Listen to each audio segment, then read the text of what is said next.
It's time for the Mohney Show. High atop the third story of the historic Gibson House overlooking beautiful downtown Centralia. The star of the show, Steve Mohney. Yes. Welcome to the Mohney Show. Paul Walker's with me. Good day. Number 42. I was going to say, I cannot believe this. We were just informed seconds ago that this is episode number 42. That's right.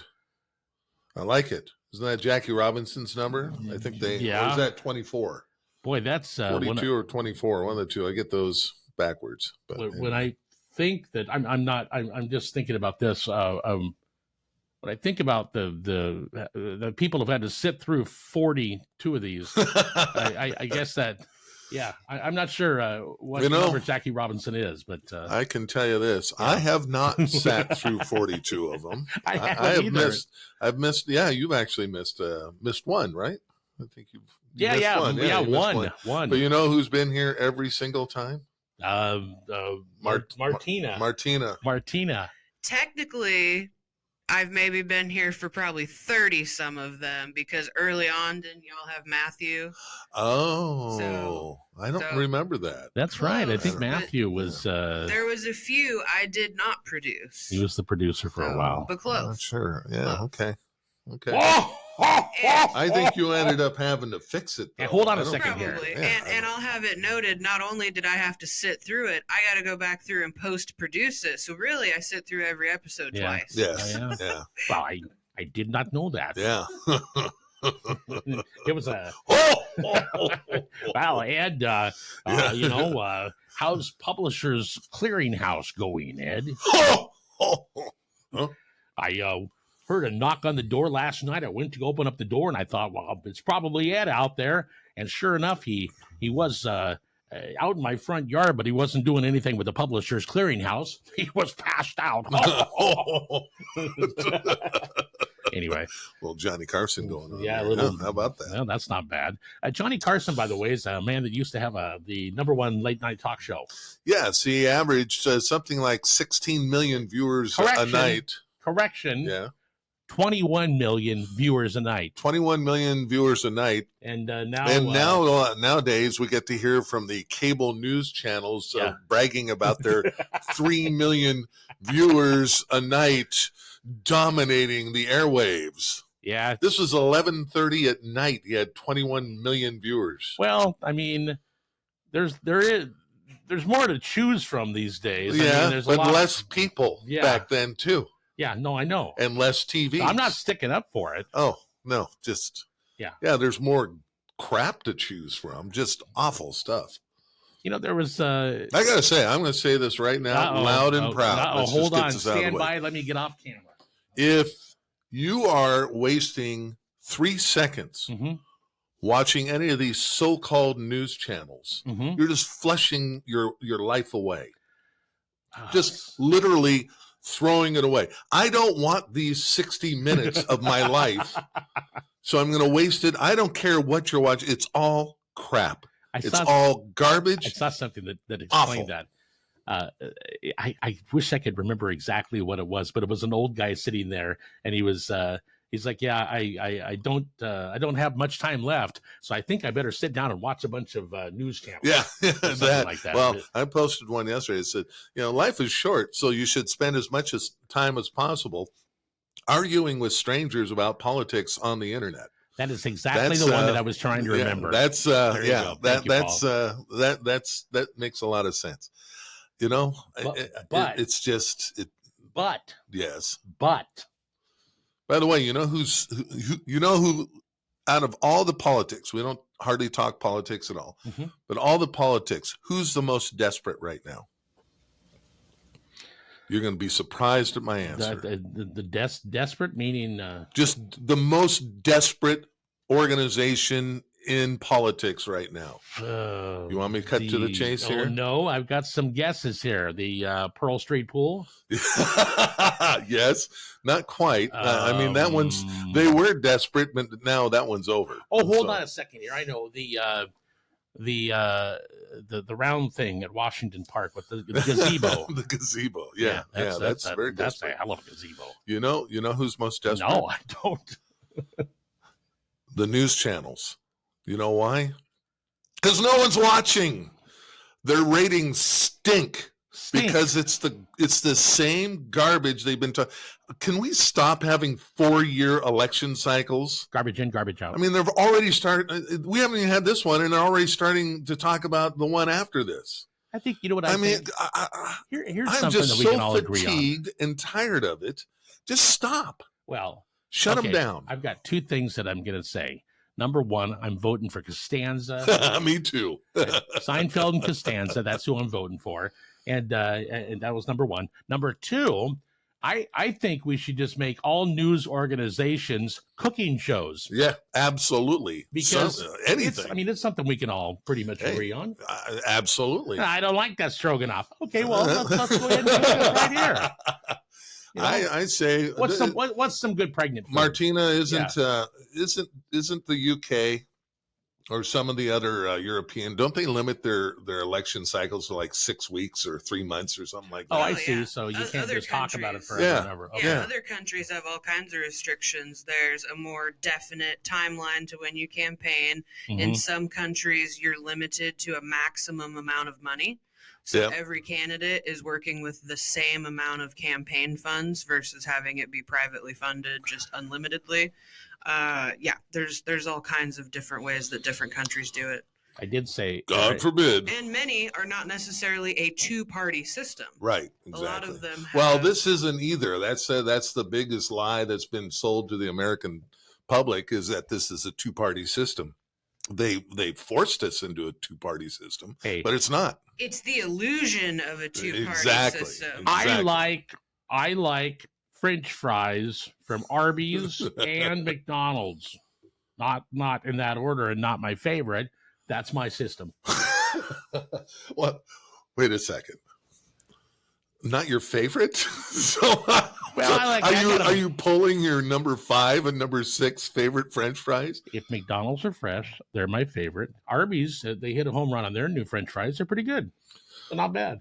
And is that the curly fries or the regular fries? No, just a regular crinkle cut fry.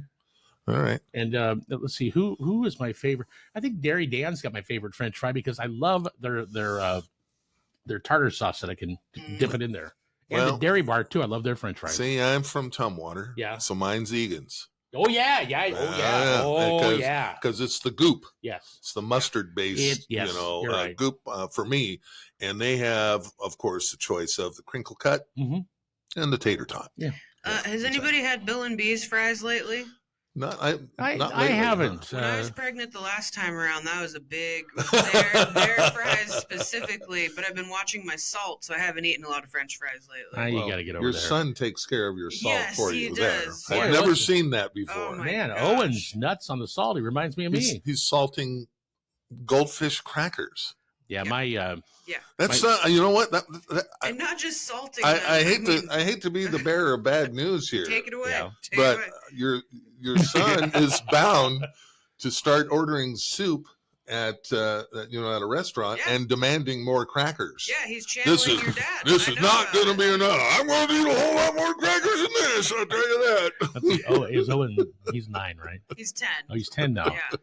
Yeah, I was kind of surprised when he was salting the fish crackers, the goldfish or whatever. I don't know, and it's not just him. We were at scout camp, and there were kids like pouring salt in their hand and just eating it. Really? And I was like, who? It's a salt travesty. Do you do this at home to your children? You know what I'm going to do for him for as soon as I can do this. I'm going to go ahead and get a hold of the Johnny's seasoning salt folks up there in Tacoma, and I'm going to get him some of the original Johnny's, because the stuff that they sell now, in all the supermarkets and at Costco, it doesn't have the magic ingredient in it.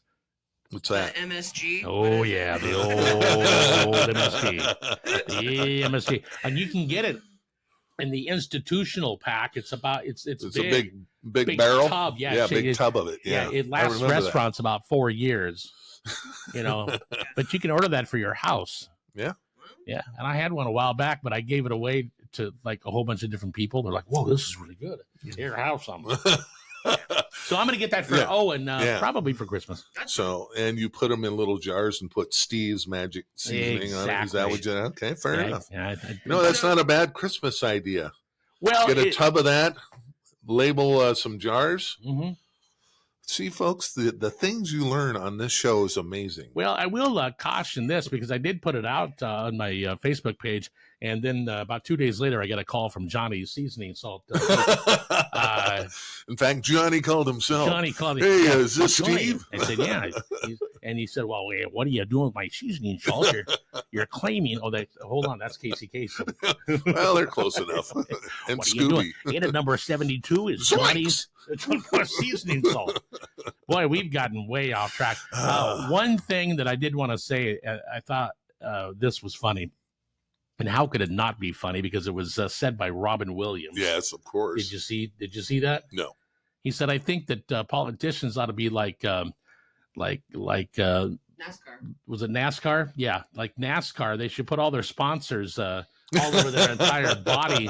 So, what was the punchline there? So you can see who owns them. Yeah, they should wear all their sponsor logos on their jacket, essentially, so you can look at them and see at a glance. Yeah. Who's funding them? Yeah, I mean that was I don't disagree.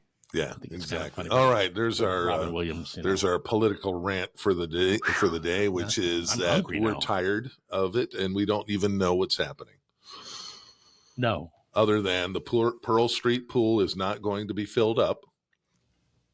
No, but it's close. With water. It's been filled up with water.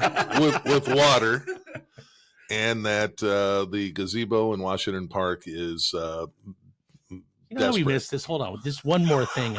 One more thing I want to say before we go to what we actually scheduled for the broadcast today. How'd that happen? I have no idea. Before they filled up the Pearl Street pool, with the basically it was pit run.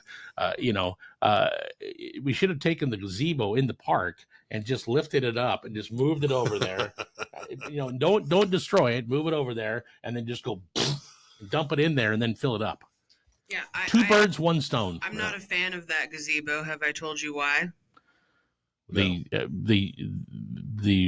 defecation. No, there's that.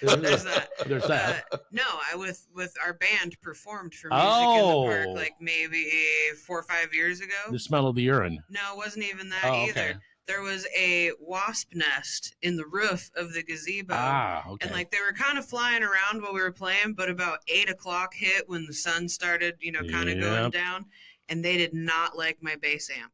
They were very angry, and I got stung twice. And I was like, really? I'm out. Show's over. Bass player is out. You can play acoustic, do whatever you want. I'm done. Yep.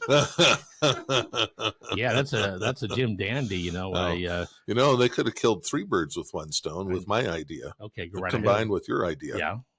You don't fill it with pit run. Yeah. You filled it with kitty litter, and we could have rounded up all the feral cats around around the area here. Huh? I was not thinking straight. That's not bad, is it? I was not thinking straight. Well, no, I mean, it's just, it's just an idea I had. So. Should we take a break and come back fresh, or should we just go right into this? Well, is this going to be? We've been talking a lot of fresh things here. Is this going to be edited or? No, of course not. We don't edit anything. What do you think this is? CBS? I'm not trimming this stuff out. This is like Columbia Broadcasting System. Yes. If you'd like to take a break and come back, and we'll go fresh into a terrific week of music. There's no way we're going to go fresh because we never do it. I'll come back and I'll say something stupid. And then, people ask me, well, what's about the what's the show about? I go, I have no idea. Paul will make his trademark fart noise. I will not, because we're already well off schedule. That that noise is saved for when we need to stretch things. Well, or change my mood. Yes. Yeah. Yeah. Okay. Exactly. Let's take a break. You want to take the break? We'll take the break. All right, we'll take because the break. I want to talk. I want. Let me ask you this. Yeah. Do you think the sponsors right now really would appreciate a break, or would they like a little more of a buffer? You know what? That's a good point. That's That's a good point S right there. Ooh, wow. I'm I like sharp that. today. today, baby. I'm sharp today. You know slid what? Let's that just in. go right ahead into it Let's do because, I think we do need a buffer for some of the people that sponsor the show, and I do appreciate that more than you'll ever know. Summer driving is here, and it's time to hit the open road and explore. Get the tires you need and save money with the Summer USA promotion from Cooper Tires and available right now at Point S Centralia OK Tire. Get up to a $100 rebate on Cobra Instinct, Discoverer Road and Trail ATV, or the Discoverer Rugged Treks with the purchase of 4 qualifying tires. See Centralia OK Tire for Cooper rebate details. Point S Centralia OK Tire also gives you peace of mind with a warranty good at over 200 locations. The Cooper Tire Summer USA promotion is on right now at Point S Centralia OK Tire on Harrison Avenue in Centralia.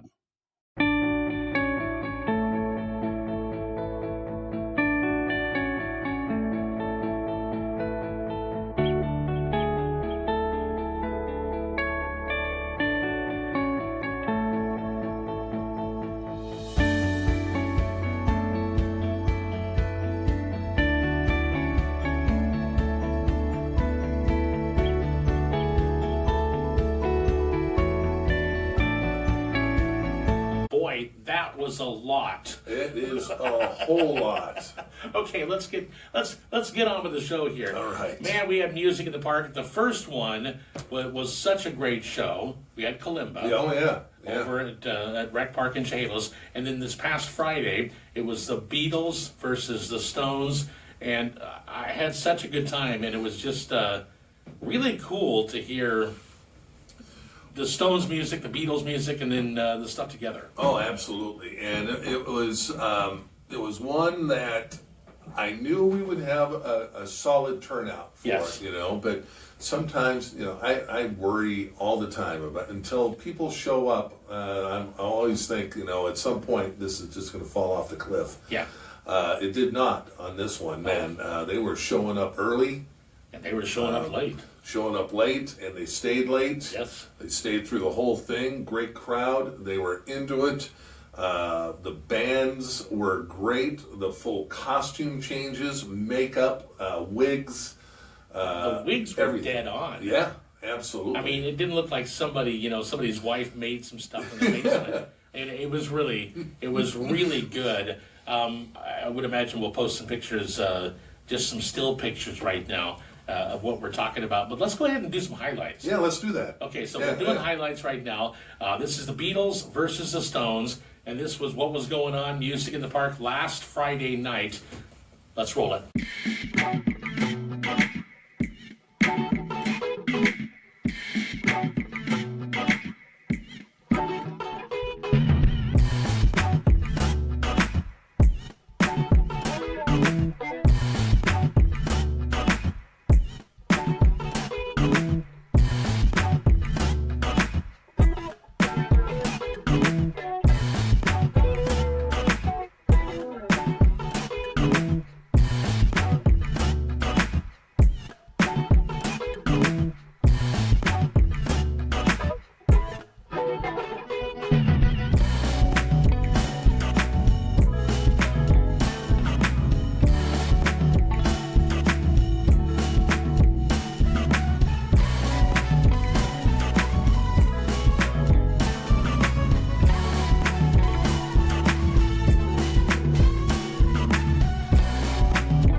Not bad at all, George. All right, so you having fun tonight?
Be the first official sing-along of the evening for us.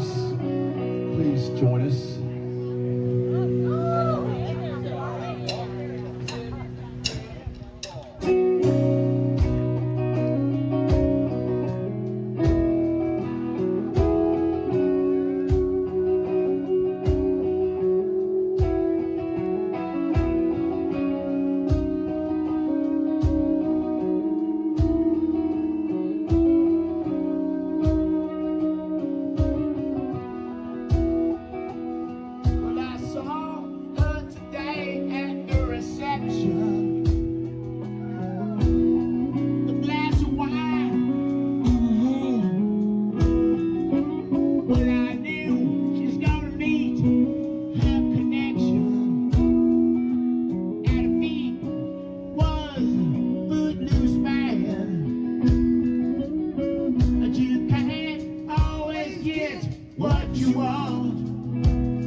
you very much. Thank you very much. Well, this next one we changed it up a little bit. We're more into the modern era. This one's from 1978. This is from the Some Girls record. I know most of you millennials weren't even born in 1978, but there's this humor right here. So, like way back then, they had these things called records. Like it's nowadays, I know it's all about the streaming or the downloads or MP3s. Like, in case you don't know, this record thing, it's like it's black and it's like round. It's like you could like throw it or smash on your friend's head or whatever like that. It's tangible. It's music you can touch and hold. You know, Paul, it was just such. We keep saying it was such a magical night, but it was a summer night. And the Rotary was cooking up burgers, and they were cooking up hot dogs and corn on the cob. There was ice cream. The only problem is a lot of it ran out. Yeah, they sold out. We had a whole bunch of kettle corn from Mr. and Mrs. Wonderful. That was out of there. Totally sold out. I was going to give away a couple of bags in our free raffle, but there weren't any left to give away. No, it was gone. I did have a chance to, let's see here. By the way, we sold out of large and extra large T-shirts, which we've never done. We only have a couple of the mediums left. We have a bunch of youth sizes left. And for the bigger guys, hey, I know most times you go to a show, you don't even bother to look. If you're big guys like us, we go up to 2X. I go, oh, good, that'll get over my left leg. Yeah, what am I going to do with the rest of the body? Exactly. Then the first time I wash it, like you said, it's over. Yeah, it comes out in a little. But we've got, I know we have 2X and 3X. Okay, we might even have a few 4Xs. Wow. For folks. So those will be available this coming week. But we So sold a ton of water and drinks. Interstate Honda was there. They were giving away water, and they gave away a ton. Also, they gave away, when you come this Friday, make sure you go over and say hi to them. And they're giving away half-price oil changes. Yeah, so I know. Why not? You know? Very good. And I did have a chance, not this past Friday, but the first one, after Kalimba, drove a brand new Honda pickup back to the dealership. Boy, do I drive a piece of crap. Railroad tracks. This thing, I drive over it. I'm like, man, the navigation system's like this big, and it shows exactly where I'm driving, and nice rig. Oh, beautiful stuff there. We want to thank Brunswick Shoes. Yes. As well. I gave away our second pair of Vans, a pair of Vans shoes. Up to $80 in value, and so we're doing. Those? Who won those? We don't know. Oh, okay. Yeah, we don't know. We don't. Our raffle is we do it because what we want to do is find out, get an idea where people are coming from. So all you're required to get a raffle ticket is to give us your zip code. Yeah. We don't take numbers, names, phone numbers, addresses, emails, nothing. Just the zip code, because we just like to have an idea of where people come from. Like for the first show, as far away as Florida. And that's amazing. Several from Arizona. Tony was telling me on the first show there was 4 or 5 of them, because we had, and we'll be honest, this may sound or look a little bit different because we've had some internet issues today. Yeah, we're doing what we can do here. So a couple of weeks ago, the airlines and everyone else had like a lot of internet issues. And so these folks were driving from SeaTac to Portland trying to get another flight, and they were told they couldn't, so they stopped in Chehalis to got a hotel room, and they heard the music. They came over. They said, "This is great." You know, they couldn't believe it. So so we had folks from California that were trying to get home and were able to do that. So I haven't gone through the numbers here for the second show yet, but our attendance likely doubled, at least twice as many. And we had a good amount on the first day as well. Yeah, we did. It's one of those things where when we book these acts, I'm not going to say that I worry about it or anything, but man, I couldn't be any more like blown away by the musicians that have come to town. Oh, yeah. I mean, these guys aren't miming, the tunes. It's not Milli Vanilli. No, it's not. It's just so much fun to watch these guys. And with that being said, I did have a chance to talk with Mick Jagger. Yeah. After he came That's out. right. Yeah. Yes, I talked with Mick Jagger for a couple of minutes, and let's take a look at that right now. Okay, the Mohney show is on location, man. Beatles were on first. Stones just left the stage a second ago. Mick Jagger's with me here right now. Man, phenomenal. Very good. You guys just went through a whole bunch of. I mean, you come out with Painted Black, and what the heck? You go into like a rainbow. That's digging a little bit deep, isn't it? We try to change it up a little bit, not trying to do old stuff, you know. It's like a little bit. How long have you guys been doing this since this band here? Like 20 years or so. So it's been that long. Where are you from? Los Angeles. Yeah. So do you do it by yourself sometimes? Yes. No, absolutely. And so do those guys, do they, I mean, they go out by themselves? Yes, yeah. So that's, we're Jumping Jack Flash and they're Abbey Road. So you're Jumping Jack. Yes. Very good. Yes. It's a fantastic. Just Thank you. saw Jagger and the boys out with Chehalis. Oh, awesome. May. Yeah. You know, I mean, it's a little bit different without Charlie. Right. But still very good, and you guys nailed it, man. Very good. Thank you. Thank you for coming to town. Now, where's your next stop? The next stop is Lake Havasu in Arizona, I believe. Yeah. Next weekend, yes. Is there a switch up in between Brian Jones and Yes. Well, I don't want to blow Okay, any I'm not spoiler. gonna- Yeah. But short answer, yes. Okay, yes, very yes. good. Thank you, Mick. Been wanting to meet you What's for your name years. now? What's your name? Steve Mohney. Steve. Nice to meet you. Mohney. Right. You'll be on the Mohney show. Thank you for having us. Thank you for having us. Chehalis. Perfect. Chehalis. Shadooby. All right. Shadooby. Right. So then, Paul, a little while later, then Keith Richards rolls off stage. Well, and we should mention there was a unique ending to the show. Yes. So, again, it was Beatles first, Yes. Stones second, intermission, Beatles again go, then the Stones, and by the way, they're sniping at each other, you know, in a fun way, you know. Oh yeah, no, Keith's giving it to the Beatles Yeah. about yeah. What yeah, that's stupid. Hey, that took a long time to write that, didn't Boy. it? But and the You know, Beatles fired back as well. Here's some trivia. Here's a fun fact for you, Paul. So when Paul and John were writing "She Loves You," they wrote that in Paul's bedroom at the house. Now, Paul's dad was home at the time. Paul's mom was not living; she passed away. And they go out and they kind of preview it for his dad. Paul's dad's a musician, so he's been playing for years, very proper.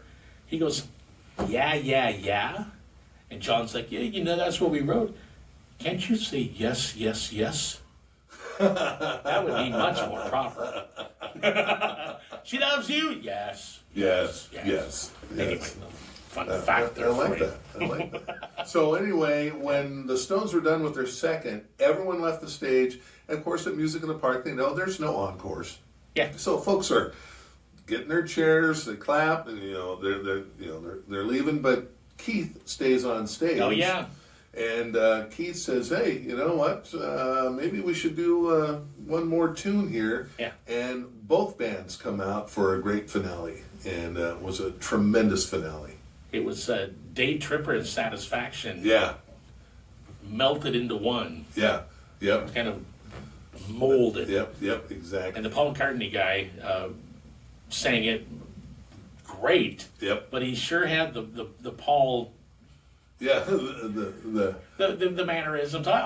You know what? I'm better than you, man. Makes flailing all over the stage. Yeah. But yeah, I did have a chance to talk with Keith Richards, so let's check that out right now. Okay, so we're getting ready for, we're in the intermission right now. Paul's up on stage talking. He just gave away a bunch of prizes, but obviously I've got Keith Richards with me from Jumpin' Jack. Flash. Yeah, Jumpin' Jack. I'm just making sure that was right. Yeah, because it's the Beatles versus the Stones. So Jumpin' Jack Flash, and you guys tour all over the country, don't you? All over the country, Canada and Mexico, and who would have thought that there's a job description for a guy performing as Keith Richards?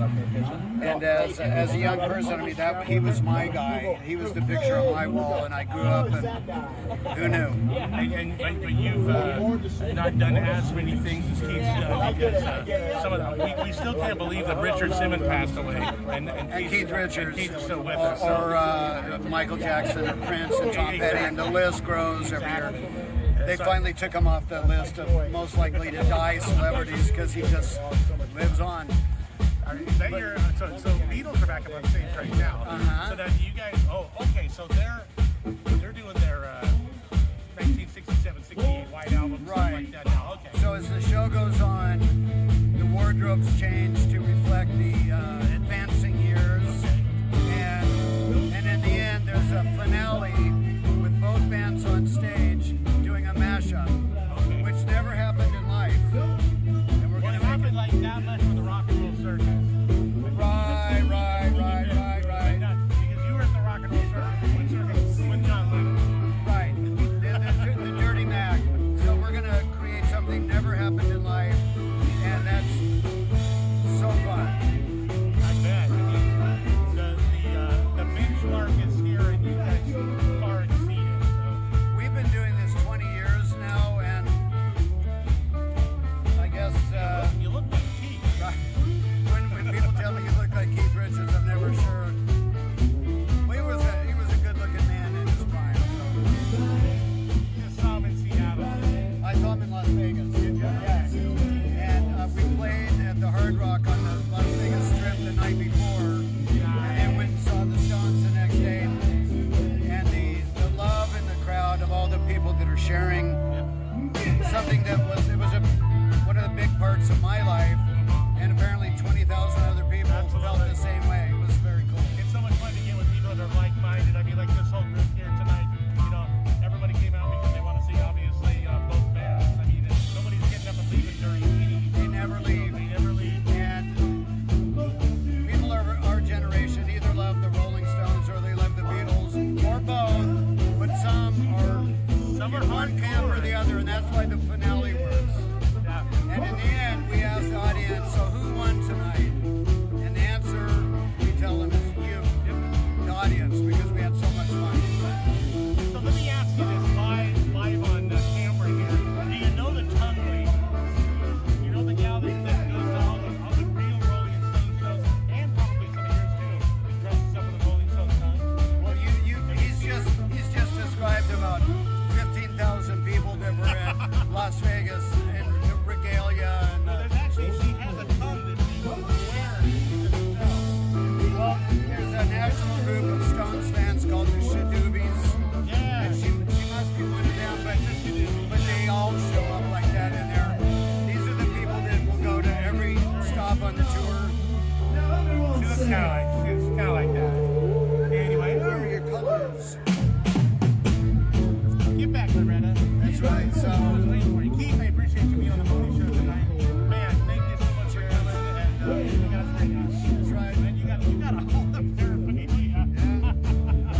I used to black out my tooth as Keith's teeth were famously rotting in the 72 tour. Right. He was the elegantly wasted rock star. But too often, people didn't get the reference and they thought, you have lettuce on your teeth. Yeah, that was Keith needed to straighten up a little bit. Anyway, for the Mohney show, we're at Penny Playground tonight, man. We're having such a fun time. This is the pinnacle of summer.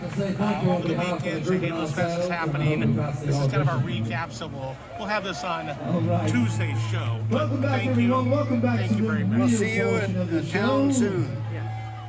Paul, he was dead on as far as Keith Richards. Oh. And I was talking to those guys. They were, and they've been doing it for so long. They've been doing it, both bands, with pretty much the same members for over 20 years. So they really have a lot of chemistry going there as well. A lot of chemistry. And talking to them, this is about half of what they do during the year together. And then they both have their own gigs that they go out and do as well at other times. But so now the Stones, they're Jumpin' Jack Flash. yes. Okay. So the Beatles, I'm sorry. Abbey Road. Abbey Road. Yes. Okay. Because I really want to catch both of these acts. I want to find out where they're playing, and I'd like to catch just their show. Yeah, absolutely. I think that'd be super. We've got a monster show coming up this coming Friday, and we had a chance to talk with Gretchen Peters here. Yeah. It was about a week ago, and I don't know about you, Paul. Well, I do know. I could have sat and just BS with her for like 2 hours. Oh, yeah, easy. I mean, she was really a lot of fun to talk to. Yeah. So let's take a break, and then where's the camera? There we go. Let's take a break. We'll come back, and then we'll talk with Gretchen Peters right here on The Mohney Show. At Tyler Rental, quality equipment and helpful counter pros save you costly delays. For projects big and small, Tyler has Genie man lifts and forklifts, Deere excavators, welders, and generators, plus new tools from Steel, Milwaukee, and Hilti. While you're in the store, shop for hard hats, safety glasses, gloves, hearing protection, and much more. Contractors and homeowners depend on Tyler Rental for selection and well-maintained equipment to avoid downtime. Tyler Rental, 153 Hamilton Road, south of Chehalis. The real estate market is changing, and John L. Scott can answer your questions with a free market analysis. If you're a homeowner, it's really important to get a current market analysis. It only takes a few minutes of your time and contains valuable information about your biggest investment. This might be the year to make a move and take advantage of this market. For your free market analysis, see Laura Lee today at John L. Scott, 900 West Main in Centralia. We are back on the Mohney Show, and man, Paul, number one, I can't believe the third show is already coming up this week. I know. But hold on. It gets rolling. Hold the phone, though. Yeah. I don't want to say it like this, but I'm going to get screwed out of this show. Yeah. Because my class reunion's coming up on Friday and this weekend. You know how the class reunions are. Yeah. And I want to go see everybody. I haven't seen everybody in it's my 10th class reunion. Yeah. 10th to the 4th power. Darn it. Yes, I had mine last year, as you know. You attended that, too. Newman. Actually, Mohney just goes around and finds any 40-year reunion and shows up. So. Yeah, because I just went to the ADNA class reunion, a week and a half ago at the golf course, and there was 77 through 81. Oh, okay. So I just keep hitting them. Yeah. No, I was playing the music. Oh, by the way, that's what I wanted to say, too. If anybody needs a DJ, for like your weddings or your parties or your class reunion or your Christmas party or whatever, get on the Mohney Show, our website, your page or whatever, and let me know. Yeah, exactly. So, yeah, we had a good time. Especially, I've been trying to convince him, Martina, I think he should start a new company. Yeah. Called Geezer DJ. It's not a bad idea. And look, you're not going to play, a bunch of the new stuff. But you know what? I know you can, but I was going to say your expertise. My expertise is classic rock. It is, and but I will say you can do anything. Of course, Spotify, man, it's like, what do you want to hear? Yeah.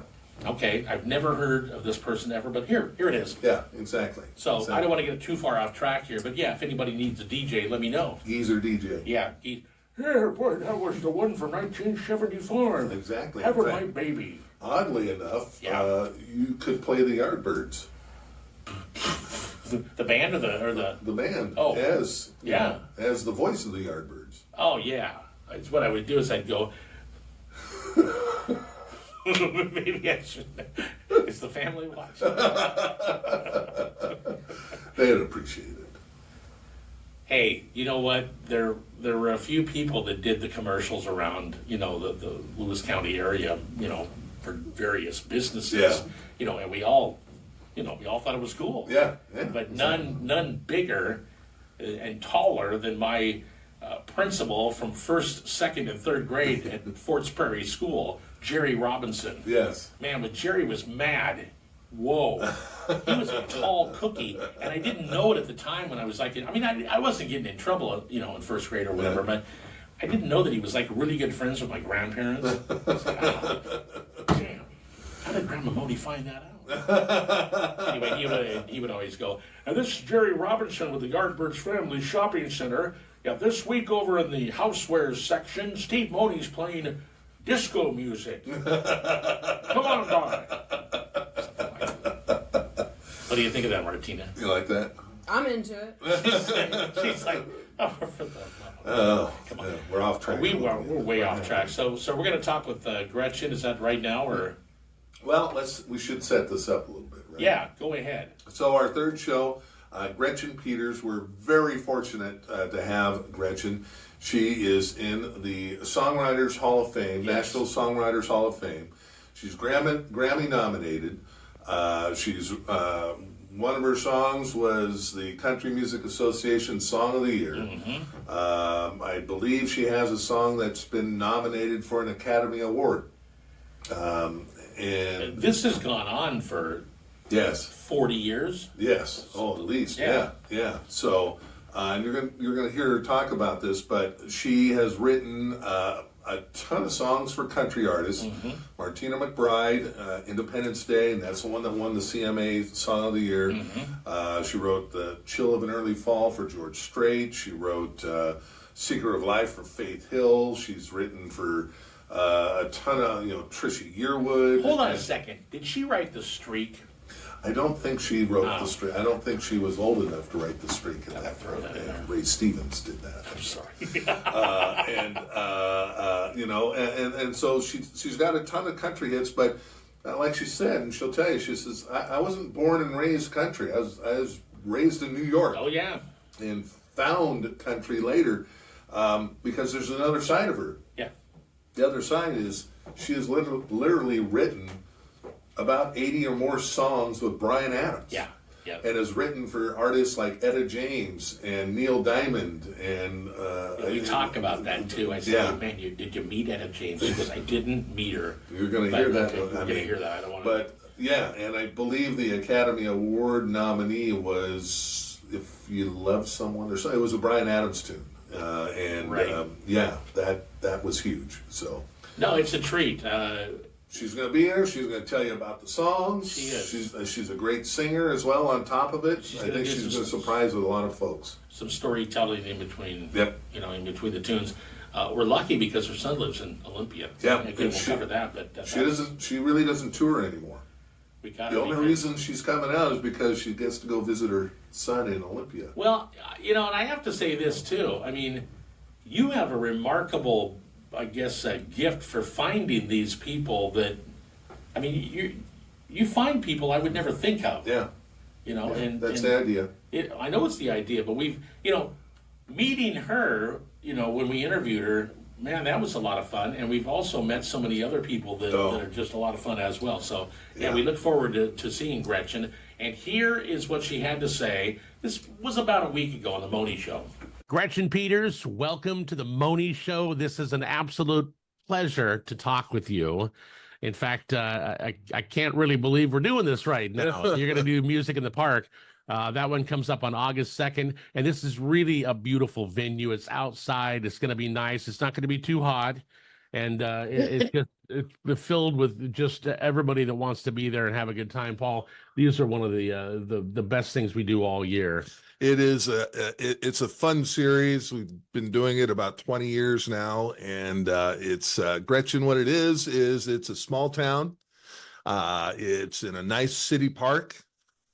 Beautiful city park. No ticket prices. Just show up with your lawn chair. Nice summer night. That sounds like heaven. Yeah.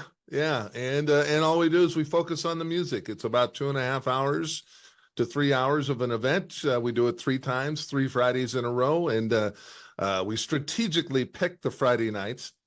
These are the 3 driest Fridays in Washington in a row. And in 20 years, we've never been rained on. And I always say that every year.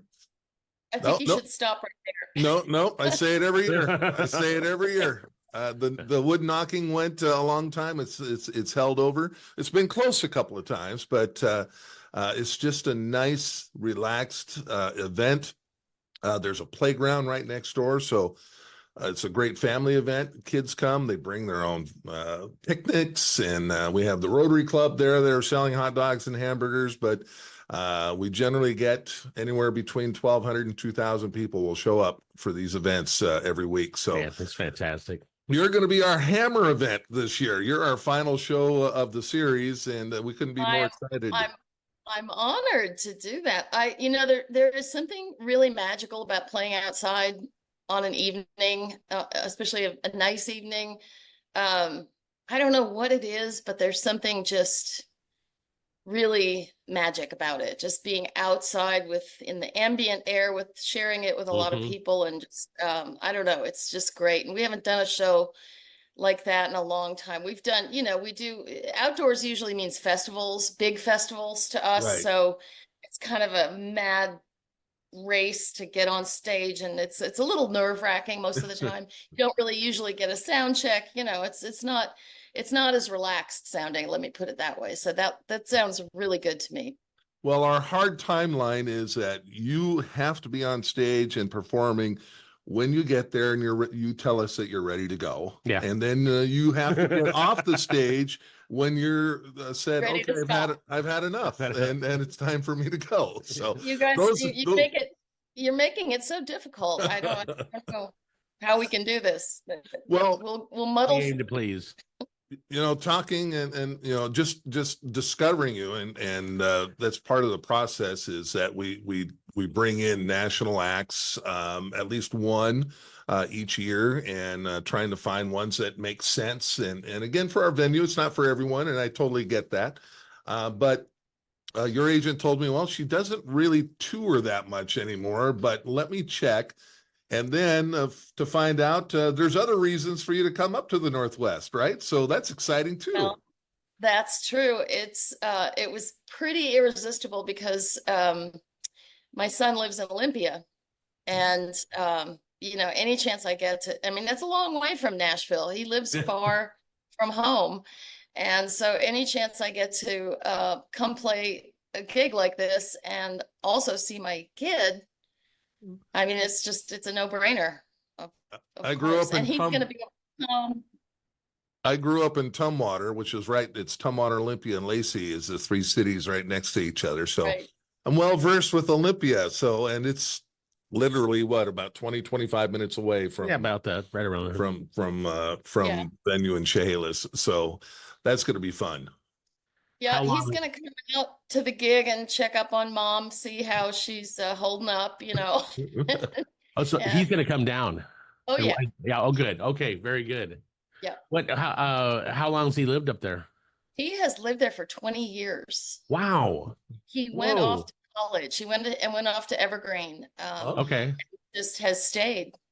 Well, it's not quite 20 years, but almost. Yeah. So he's a true Washingtonian. He has moss on his body. There's mosses grown on his body. He complains about not seeing the sun all winter. So yeah, I guess he is. Yeah. Yeah, you know what? With hurricane season and the tornadoes and all that, suddenly a little gray in the winter is we're okay. We're just fine with that. So on to the I've got a couple of questions about your vast, impressive career. I mean, you have been doing this. You've been really musical since you were born, right?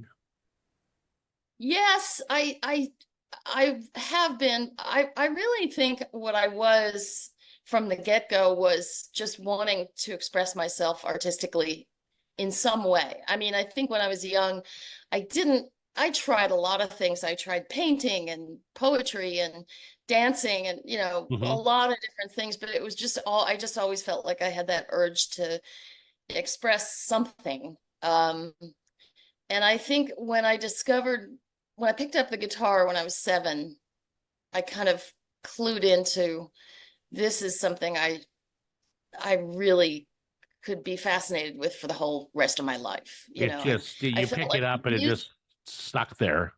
It called me, and I think music is something for me anyway that I felt like I could spend a lifetime doing it and never quite master it, which I think mastery is something you don't really want, because you want to feel like you're constantly shooting for a higher and farther away target, so I think music I kind of landed on that. But it's odd. I was so busy as a young kid and a teenager learning other people's songs, all the songs that I loved that came out on records. Right. It wasn't until I was in my late teens that it sort of dawned on me, hey, you write poetry and you love music. When you put those two things together, it's called songwriting, sort of. Yep. Not to equate songwriting with poetry, but it's, words and music. I think it sounds crazy, but I think that the time before I started writing songs, which was, as I said, kind of late teens, I was spending all that time learning other people's songs, which gave me this incredible sort of knowledge and internal knowledge of how a song is put together. Because I was learning all of these great songs by great songwriters. So I really look back on that time, all that time I spent, writing, copying down Jackson Browne lyrics and, learning how to play those songs as really my learning period of what makes a song great and how it's made. Well, that's what I was going to ask you. So, young influences, I mean, you had a whole bunch of different music. I mean, you had in the 60s, the British invasion. You've got, all the traditional country stuff. You've got so much to choose from. I mean, you wrote for Etta James, didn't you? Well, I wrote one song for Etta James, and I will say I didn't write the song specifically for her. I could never have imagined that Etta James would ever cover a song of mine. But I have to tell you, that is one of my most proud moments, because I think she's right up there among. Did you get to meet her? That ever. I didn't get to meet her, and I so regret that. I mean, talk about a powerhouse. Oh my gosh, yeah. I mean, one of the greatest voices ever. I did see her live at the Ryman Auditorium here in Nashville, kind of late in her career, and I was blown away by the power of her. She just singing. brings you to tears, doesn't she? Yeah. I mean, me anyway. Yeah, it's really something. Came straight out of her, I don't know, solar plexus. Just like right out of her gut, right into your heart. And she was something else. She really was. That's not, I'd say that I didn't expect ever to have somebody like Etta James cover a song of mine, partially because she's not the kind of artist that comes to mind when you think about the kinds of songs that I write. But I think what that really points to is that songs are just songs, and they can be interpreted so many different ways in so many different genres. And really, when you take apart just a great song, it can translate in so many different. It can be translated any way by any person. Gretchen, the genres that you cover, that your songs are in, maybe I'm not that familiar with songwriters, but it seems to be that a lot of songwriters are in one lane and they just kind of stay there. That I don't think that was. I know you have a lot of country artists that do it, but I mean, and that might get overshadowed because of Independence Day and some of the big ones that came out here. But how many songs have you written with Bryan Adams? About what, 30 or something like that, or more? More. I think it's more in the 60s, 60 or 70 or 80. I mean, Bryan Adams and I have been writing together for 30-ish years. So. And Bryan and I have written songs that other people have recorded, like Bonnie Raitt is one that comes to mind. So, I think it's partly that I was such a hybrid growing up. I had an older sister who brought home Bob Dylan albums, and I was like 6 years old when the Beatles kind of hit, so I was hearing that in one ear and here's Bob Dylan in the other, and and then I grew up in New York, so I was hearing a lot of music from the Greenwich Village folk kind of world, kind of seeping in there. I thought Janice Ian, for instance, who's became a good friend of mine, I thought she was a local artist because I thought she was ours. I didn't realize she was everywhere. And a lot of just R&B stuff from New York. So I just sort of was absorbing all of it, and I think that that's why my songs kind of have gone out into all kinds of different areas to find their homes, because I was not born and raised on country music. I came to it as someone who fell in love with it. But I mean, growing up in New York in my early childhood in the 60s, you didn't hear country music. Right. I mean, my only exposure was there was this woman that came on TV sometimes on the kind of other channels, not the, not the network channels, selling detergent. And it turns out it was Dolly Parton. Really? I mean, to me, that was like, who is this creature from another world? I mean, it was. So my introduction to country music kind of came through the back door, so to speak, through the kind of what I call the hippie country bands like the Burrito Brothers and Graham Parsons and the Nitty Gritty Dirt Band, people like that. And I came to that and started reading the credits on the back of those records and going, well, who is George Jones? What about this Merle Haggard guy? And also the songwriters. And I started delving into that, and I just fell in love with it. I think I fell in love with the storytelling aspect of country music and the simplicity of the music and most of all the deep emotional pull that it had. And that's what led me ultimately to Nashville. No, I'm a little embarrassed to admit, I think my introduction to country music, because up in Tumwater, Washington, wasn't a bastion of Nashville up here either, but I believe it would be a show called Hee Haw. I think that was it. Yeah, that was it. I think that Hee Haw, as much as people made fun of it, right, but did a lot of the heavy lifting in terms of bringing some of that music into people's homes that had never been exposed to it before. Right. The songs that you write now, I read, I think, had you been the songwriter that wrote Sugar, Sugar, and things like that, that probably wouldn't have led you to country, but I think you were, you kind of scoffed a little bit about your poetry and music, but that poetry side of you really was bringing stories to your songs. Yes. Right. And that's what really, could see it in the country music side of things. Yes, no question about it. I mean, there were, my earliest love musically, when I picked that guitar up at age 7, was folk music. And part of that was just that folk music was something one kid with a guitar could reproduce. I mean, like, I love the Beatles too, but you couldn't just pick up a guitar and make that sound. It took a whole band just beyond a 7-year-old's, imagination. But I could pick up a guitar and tell a story with it. And that's what folk music was to me. And so when I discovered country music late in my teens, really, and mind you, I lived in Boulder, Colorado at that point, and Boulder, Colorado in the late 70s was not a bastion of country music either. I mean, the country rock bands were kind of happening, but being a real kind of closet country music fan like I was not cool. It was not something you did.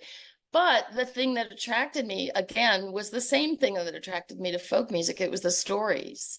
I think that at the heart of it, I'm a storyteller above all things. And I very much, as a songwriter, I lean heavily into lyric writing. I can write melodies and all of that, but for me, the real meat of the song is what story am I telling? What am I saying here? Yeah. So I think that's definitely, I think of, my dad played and made us sing along with Woody Guthrie songs when I was a little kid on car trips. And I think of Woody Guthrie as a cousin to Merle Haggard. I don't think that there's a very close relationship between folk music and country music. It's acoustic, it's story-based, it's melodically pretty simple, but that's because we want you to pay attention to what the story is. We don't want you to pay, too much attention to the crazy chord changes because, hey, here's a story I'm going to tell you, So that I think it was a very logical and simple leap to go from one to the other. I was just, Paul, you guys were talking about Hee Haw for a second, and there was Roy Clark, Buck Owens, and Buck Owens, what was his band again? The Buck Owens band. Buckaroos. The Buckaroos, I'm yeah. sorry, yeah. And his guitar player was actually from Centralia, went to school here as at Edison Elementary, and then moved up to Olympia, and then met Buck Owens, and then moved down. I believe it was in Southern California where they did a lot of work together, and then he was tragically killed in a motorcycle accident, which. I mean, with Buck was just devastated, but that's the local connection that I was trying to look up here real quick. Kind of a neat little story about Buck Owens and Hee Haw and all that stuff. There's a big California and the West Coast in general has played a huge part in country music. Yeah, there's from Buck Owens and Merle Haggard as well. And Merle Haggard, I don't know if you know, but he loved the Pacific Northwest. He loved, and also another connection, a personal hero of mine to the extent that I made a whole album of his songs. Mickey Newberry ended up in Oregon, and that's where he lived for a long period up until he died. There's a huge component of country music which doesn't get, I think, probably recognized as much. That's all kind of West Coast based. It's just very interesting to to kind of investigate where people are from and how they ended up with certain people. Did you watch the PBS country music? Wasn't that just a terrific series? Oh my gosh, I lapped it up with a spoon. I mean, it was I just good. Watched it over and over. It was so good, and I think that somebody like me that discovered country music rather than being raised on it. Right. I think that watching that series just made me realize all over again. I mean, I guess what I'm trying to say is because I discovered it rather than being raised with it, I really kind of, when I fell in love with it and sort of discovered it, I went deep into like, well, who's that songwriter? What did he write? Who's the, trying to get my bearings, so to speak. And so watching that series was just kind of like filling in all the little spaces that maybe stories that I hadn't known or connections that I had made. It was just so good, as well as just feeling like, I mean, I have to say after, 35 years of living here and being part of this industry, which certainly has its good and bad points, feeling like I'm really a part of it, though, watching something like that, it's an incredible feeling. From when I finally look back and go, I picked up a little guitar when I was 7 years old and had no idea what I could do with it, and then to end up feeling that I really am part of the fabric of this town and this genre. It's an incredible feeling. It really is. That's another thing I wanted to ask you about. I mean, longevity in this business is few and far between. You've done it. You've mastered it. How do you feel about that? You keep your head down and you keep going. Yeah. That's all I will say, I think that that there is some. Sorry, that's my alarm going on, my back door alarm going off. I will say that there's some benefit, or there's something to be said for having a career that has a kind of a slow and steady trajectory, rather than I would, knowing what I know now, I'm grateful for that. I would not want to have had a huge, overwhelming overnight success and then have to. Yeah, and then feel the pressure that inevitably you feel after something like that. So when I say keep your head down and keep going, I kind of mean that in the sense that you have one success little thing and you build on that, and then you build on that, and then suddenly it seems like suddenly you turn around and you look back and you go, look what I did. Yeah. And that to me is more sustainable than having a huge sort of unpredictably huge success. So I'm grateful for the way it's worked out for me. How does your son feel about mom being a superstar, really? I mean, just did he know? I mean, when did it really dawn on him that, that, whoa, I think kids have that moment when they're like, wait a second, everybody knows my parent, my mom. I mean, wow, they are a star. I, I think when he was a kid, and I think this is really true probably with all kids of parents who succeed at something in a public way, a lot of the things that were really big moments for me were really kind of inconveniences for him, like I had to like leave home for a while and go do something, or, I mean, as a kid, I think all kids would rather have all the focus on them all the time, as they should. Right. That's what being a kid is. So I think in some sense, but he was always proud. On the other hand, he was always proud, and he certainly is now. But I think at the very bottom of it, I'm just mom. I think that's and that's exactly the way it should be. For the show coming up on August 2nd. Again, we've talked about a couple of your songs. By the way, going through them, the one that stuck out to me, and I think it's my favorite Faith Hill song, but "Secret of Life." Talk about a story. How'd that song come about? Because it's a great story song, and it's just one of my favorites. Well, I had a few hits at that point when I wrote that, and I was starting to hear people say things like, well, she writes these songs about women that are for women.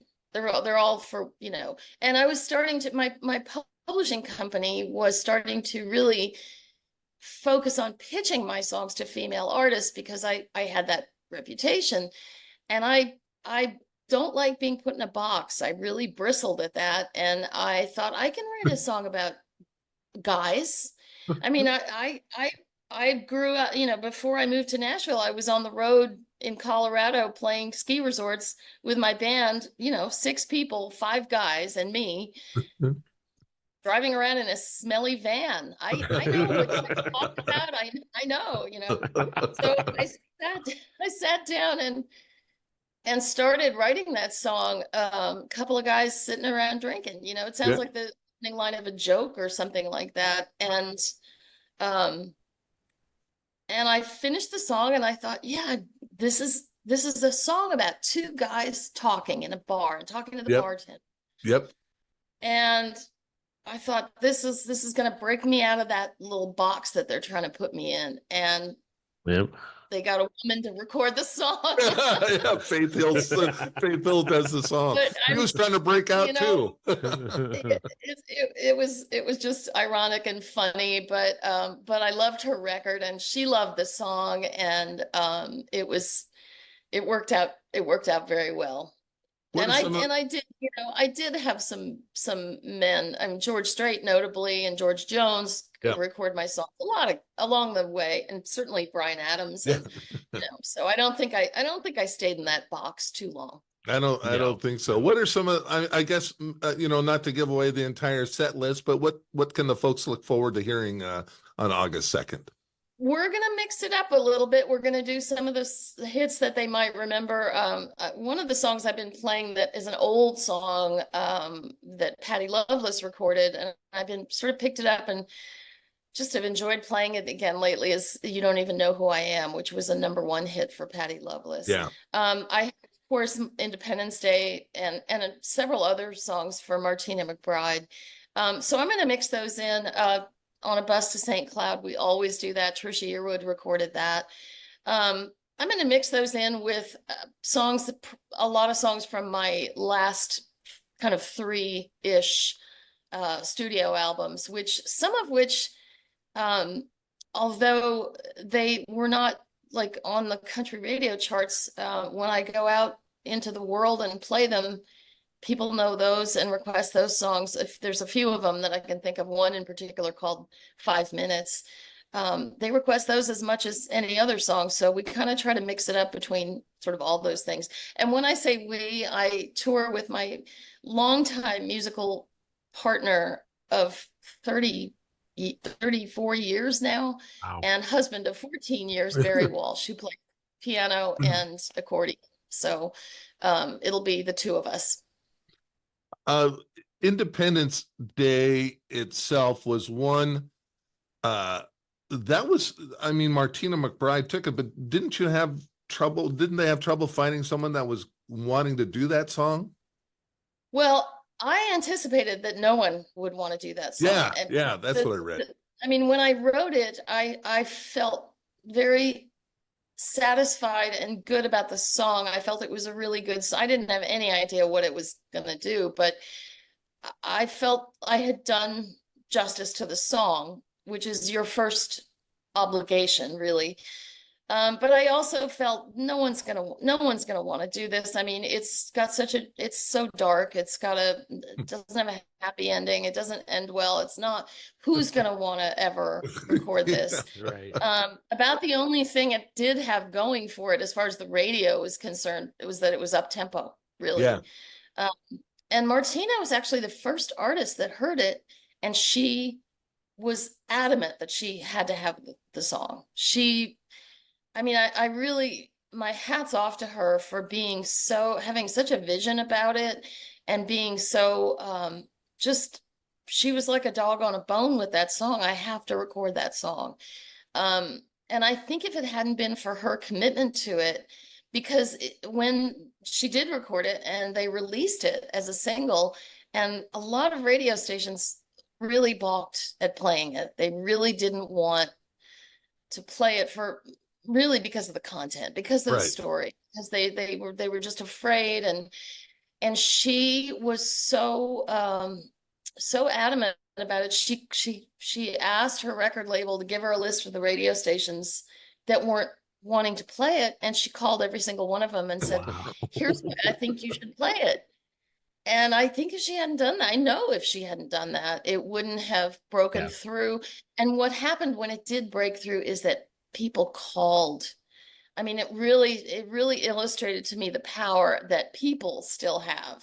And this was at a moment when radio was becoming more and more consultants telling lots of stations what they should play. It was becoming more centralized. But when you get a lot of callers calling saying, I want you to play that Martina McBride song, you can't argue with that. And that's what happened. And if it hadn't been for Martina's adamant, just belief in that song, and then the people that just wanted to hear it, I think it would have maybe slipped under the radar. So you never know. Never know. I know you felt good about that finished product with Independence Day, but how satisfying was it to say, not only did I do it right, but I was right. This was something that people wanted to listen to. I mean, that's got to be like a double bonus there for you. It taught me a lot about courage as a writer, because the thing that I struggled with Independence Day was the ending. The thing I struggled with, and the reason it took me a long time to write it, was I just felt, there must be a better way to end this story. This can't be the way it ends, And I think, ironically, after I got done with the song, I realized, that's what the woman in the song was looking for, a better way out, undoubtedly, and couldn't find it. So it was kind of an irony there. But I think it taught me to have the courage of my convictions. And if my gut is saying, as a writer, this is how this story goes, then I have to go with that, and just consequences be damned, let the chips fall how they fall, but my obligation is to the song. And I think, I teach songwriting now, and I tell my students that if the only thing in the end that you ever will really have is that gut feeling as a writer that this is what this song wants to be, and you have to, if you betray that, all is lost. So hang on to that, that belief, that inner gut sort of feeling, and you just won't go too far off base. What's interesting, and I bring this up because we were out driving yesterday, and the song came on, and it's about a guy who put a gun to the back of someone's head and killed him, and he was apologizing to his mom, and Bohemian Rhapsody by Freddie Mercury is about that, but the difference is no one kind of remembers the story of that song. It's about all of the other things that they do with the song, whereas in Independence Day and there's others out there as well that it's just right in your face. And so it would have been, would Bohemian Rhapsody had been the hit and beloved as it is, had it just been about the lyrics. I'm not sure that it would have been. Yeah, that's the kind of harkens back to the thing I was saying earlier, where you can have a complex, dense lyric, but it kind of needs to have simpler music, or you can have incredibly complex music, like, I mean, Queen is a great example of that. It's almost like an orchestral piece with different movements, but you know, the lyric has to place second to that. So you kind of can do one or the other. And I think one of the reasons that I, as somebody who's very predominantly kind of lyric oriented, was attracted to folk and country music was because I get to put my story front and center. I get to put the lyrics front and center, and the music has to support it. You know, I mean, the music is not important, but it's a support. It's in a supporting role, really. Right. Do you like to, I guess maybe when you write a song, do you have any idea when you start writing how long it's going to be? Or do you just let everything flow and that's how long the song turns out to be? Because, you know, like Paul was saying, Bohemian's like 6 minutes long, you know, to tell the whole story. And obviously radio balks at that, you know, here and there. It's got to be pretty good to play, you know, American Pie is eight minutes long. So, but what a great story. So, but for the DJ, those long songs are a really good opportunity to take a quick bathroom break. So we both know. We're both from the radio world, and we always know what the DJ is doing when American Pie is on. So there's quite a few. Hotel California, clock for the 6 minutes. So there we go. But I mean, when you're writing, do you have any idea how long it might be to get the whole, you know, to finish your story? That's an interesting question. I'm long-winded. I have a lot of, usually I'm paring down all the time. Right.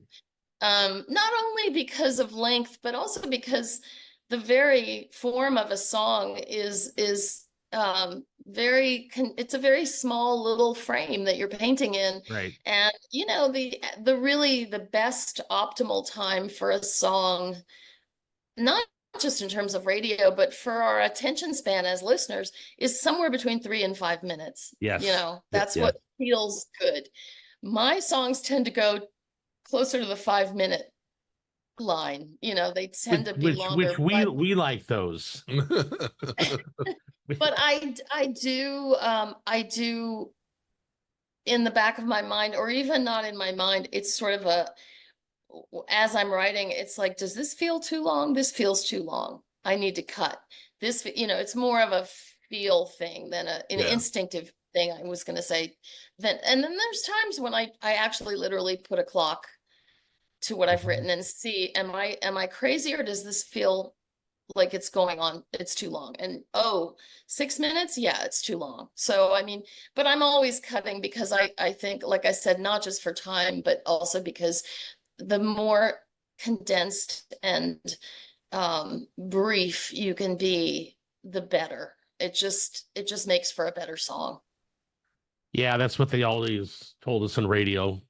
Stop. Less is more. Less is more. Exactly. We're really looking forward to having you. We feel like we really lucked out on this, and I think your son living up in Olympia probably had a lot to do with you know, you visiting us. So we're looking forward to the show, and we don't want to keep you any longer because we know you want to go back outside and swelter in the heat.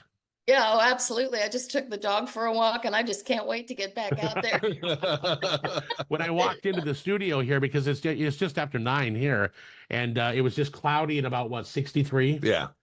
So it just beautiful summer day outside. It'll be 80 later on today, but these summers up here in Western Washington, you'll be here, but you can't beat them. They're beautiful. So we look forward to having you, and everybody's going to be there, and it's just going to be a wonderful time. So I hope Secret of Life gets in that song set here.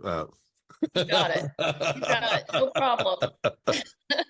Thank you for being with us on the Mohney show. And Absolutely. we really look forward to having you. So you have a wonderful rest of your day, and we'll talk to you soon. Will do. Thanks, guys. Thanks, Gretchen. Man, Paul, again, I could sit and talk to her for way Yeah. longer than that about so many, so many different subjects. Well, again, if things kind of fall flat at the reunion on Friday, Yeah. if you escape early, Yeah. you know where you better head. You know what? I think I'm going to invite her to my reunion. Yeah.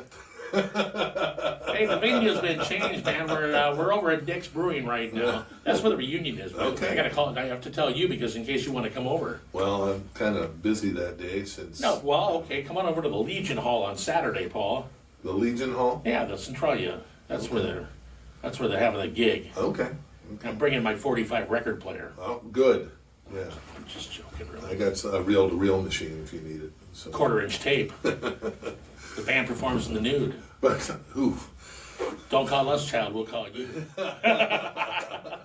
Music in the Park, Yeah. the last one coming up Friday for this season.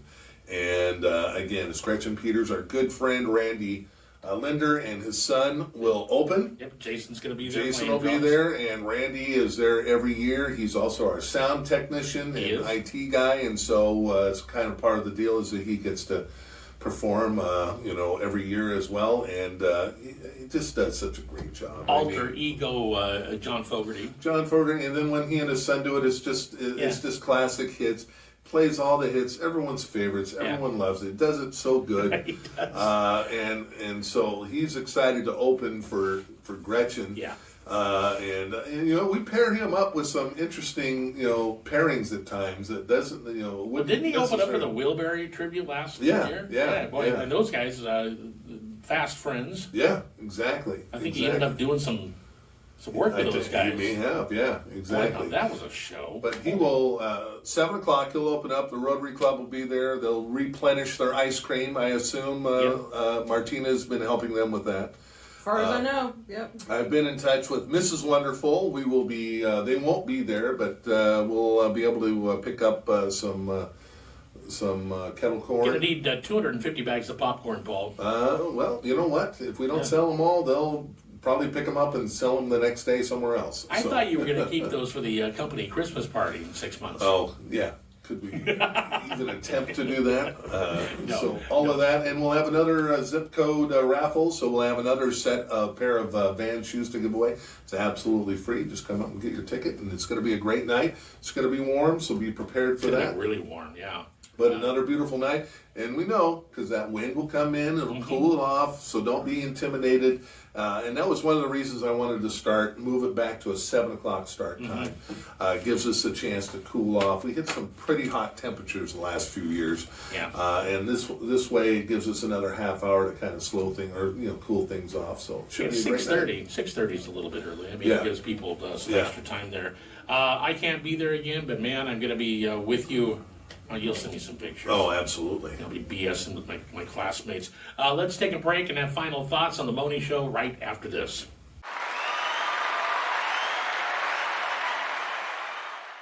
Let freedom ring. Let the white dove sing. Let the whole world know that today is a day of reckoning. It said you don't even know who I am. You left me a long time ago. You don't even know who I am. So what do you care if I go? When you love someone, you feel it deep inside, and nothing else could ever change your mind. When you want someone, when you need someone,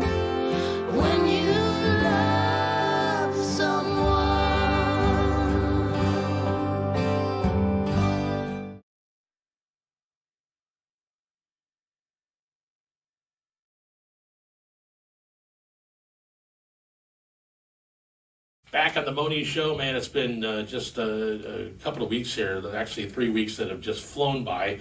It's, I guess it's late summer, isn't it? Well, no, it's about midsummer. Is it about midsummer? Yeah, it's about midsummer. Yeah, but it's going to go to like September. See, the problem is summer goes into September when school starts, and it doesn't count as summer anymore. Why is it that I feel like I'm going back to school?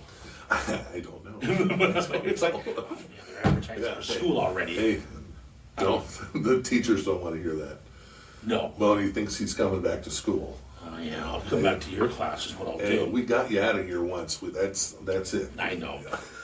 Anyway, a lot of stuff going on this weekend. Of course, music in the park. But here in downtown Centralia, they have their huge antique event. Yeah. And it's big. Yeah, big down there if you're into antiques and things.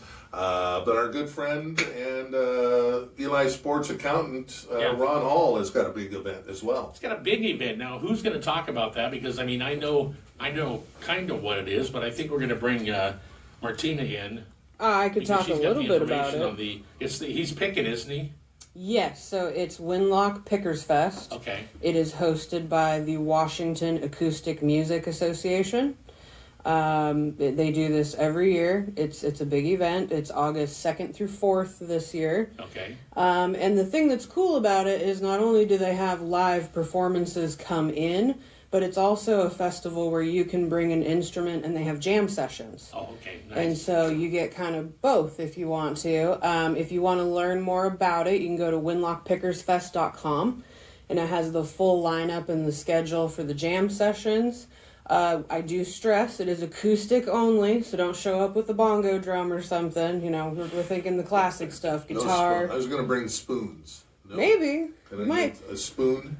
You might get away with that. Yeah, but you can't show up like Marty McFly on Back to the Future. Right. And, right. You know, we're talking Johnny Be Good. We're talking acoustic guitar, banjo, mandolin, upright bass. Okay. That maybe a washtub bass. I don't know. I mean, it's that kind of vibe of music.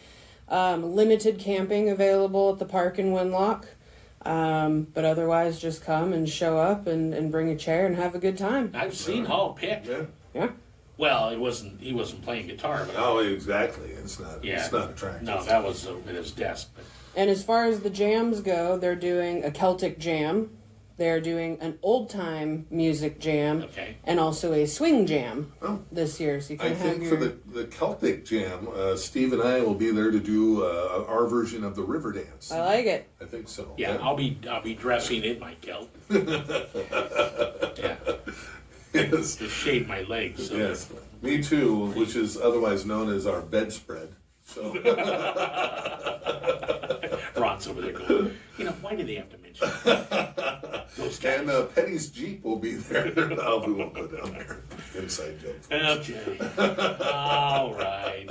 That should end it. Okay, so that's what's it called again? Pickers Fest. Pickers Fest. And that's out in Winlock. Yep, at Winlock Park. Again. Pickers. Now stop that. Oh. That's not a pick. That was a...